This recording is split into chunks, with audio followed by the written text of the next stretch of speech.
Good day everyone and welcome to Jabarkadaz Positibong Buhay. My name is Jabar and today is going to be a one amazing, awesome day for each and every one of us because second day of 2020, and today I decided to create a topic about creating New Year's resolution. But before doing so, let me ask first the question, uso pa ba ang New Year's resolution?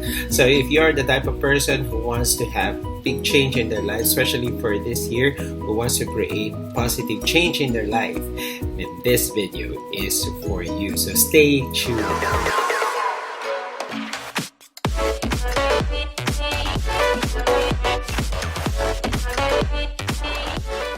Alright, you guys, again, welcome to Jabarkadaz. Thank you for subscribing and watching. Please don't forget to click and subscribe and share the video as we continue on. So today, we're going to talk about New Year's resolution. Uso pa ba siya?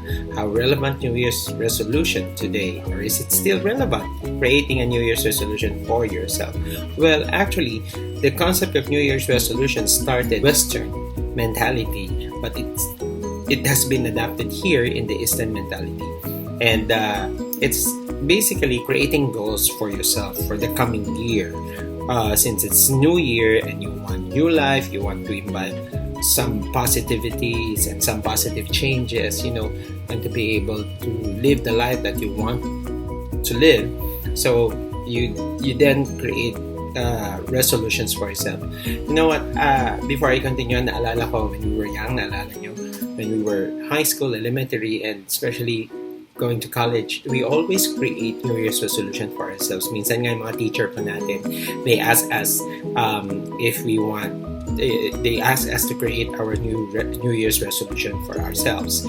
For us to better our lives, for the new year. So, that's why, ngayon, naisip ko, is it still relevant, especially for adults like us, di ba? Relevant pa ba ito? Nakakatulong pa ba? Well, my immediate answer to that is yes, it is still. It's so nice to create New Year's resolution every year because every day we're changing, every day we're growing, and since to start off the year, of course, meron tayong mga immediate and long-term plans. It's good that we visit our plan for the year, and then our 3-year plan, and our 5-year, 10-year plan. So, in order to align everything, it's good that we create New Year's resolution. But the thing is, what are the best or better ways to create a healthy, a sound New Year's resolution? So I'm gonna share with you some tips on how we can create a better way of making resolutions or goals for this year. Number 1, so make it specific. So I tell you guys, the more specific you are with your resolution or goals for the year, the better. I'm pretty sure you've already encountered SMART goals, right?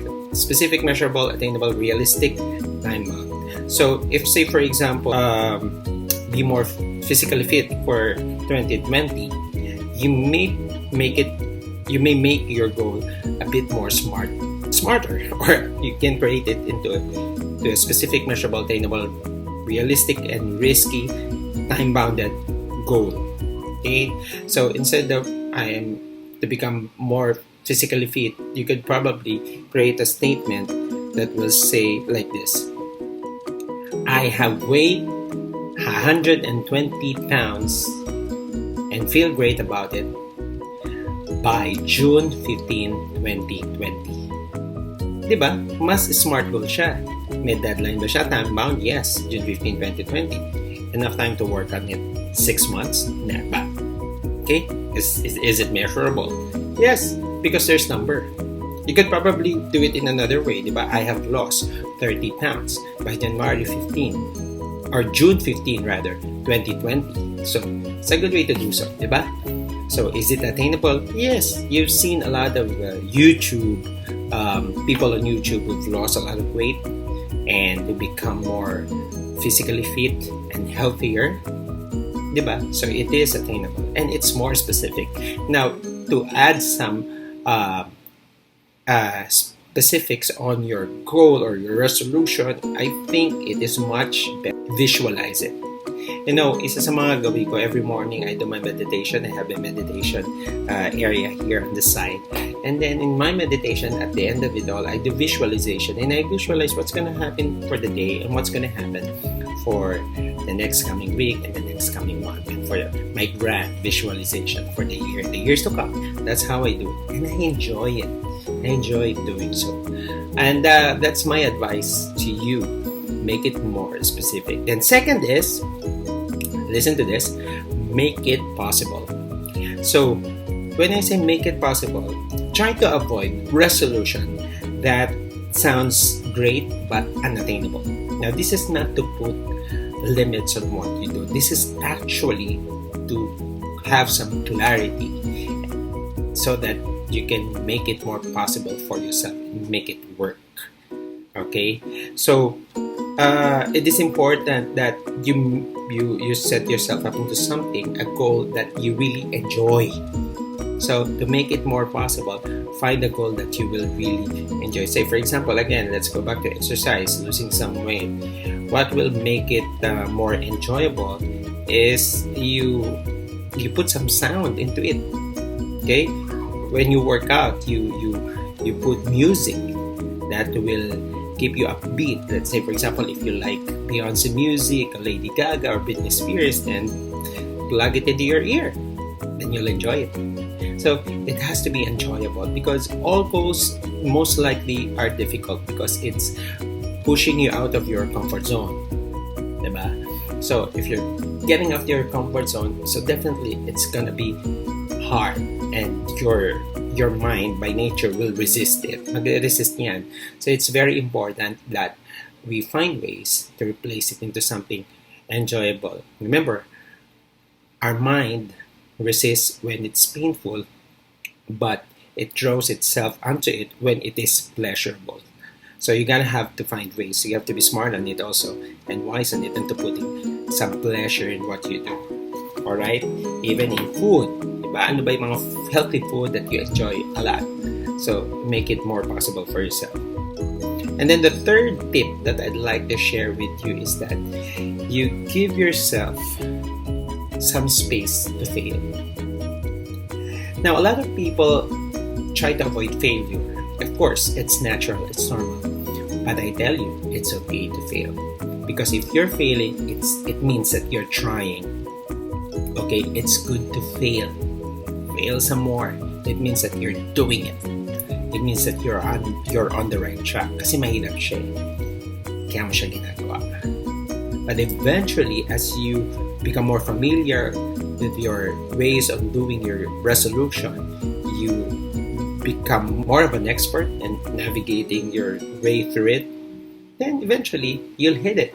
You'll hit that resolution, that goal that you're setting yourself with.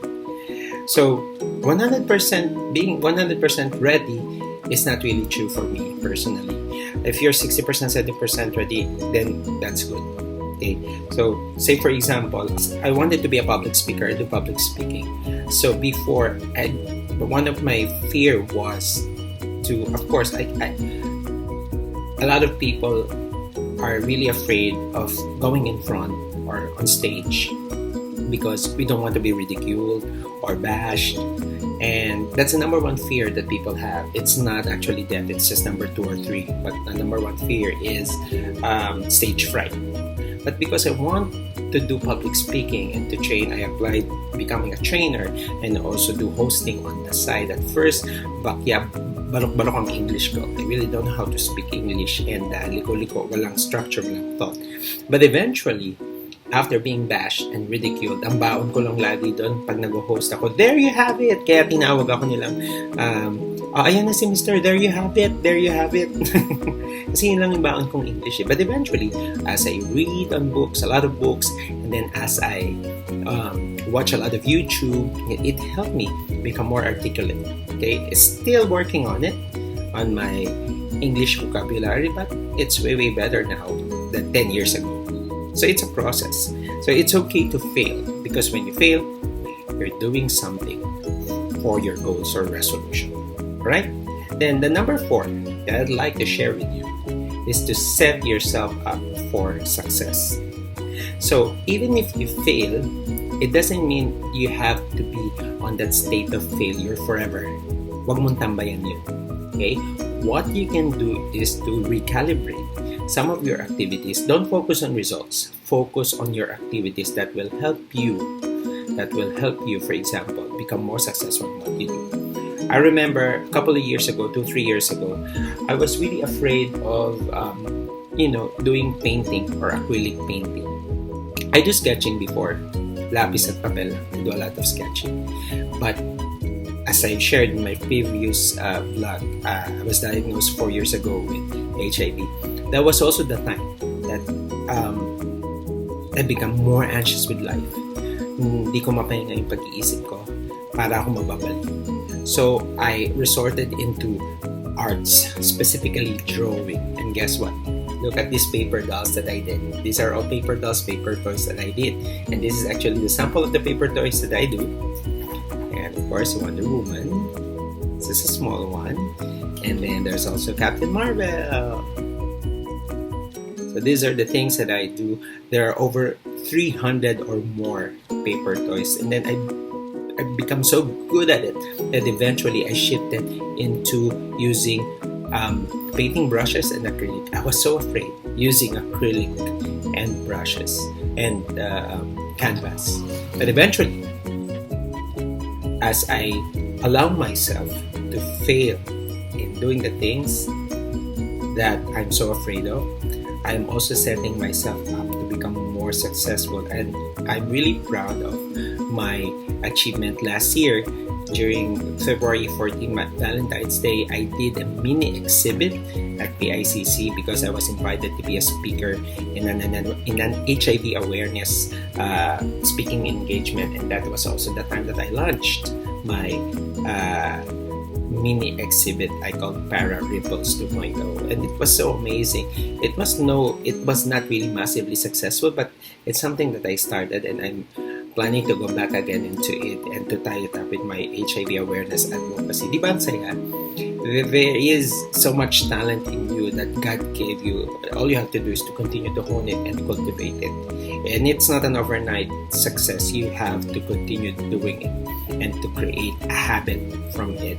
Sabi nga nila, in order for you to create a habit, you have to do it consistently, consecutively in 21 days. For me, it has to be 60 days minimum or 10,000 hours, diba? According to experts. You just have to keep on doing it.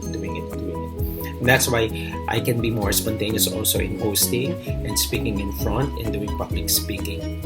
If there's one thing that I really want to call, maybe, probably, or most likely, that is into writing. Because I can speak spontaneously, but the discipline in writing is something that I have to practice, and I wouldn't hold back into it. I will do it eventually. So abangan niyo yan. To write my own book. The fifth one that I'd like to share with you is to know yourself.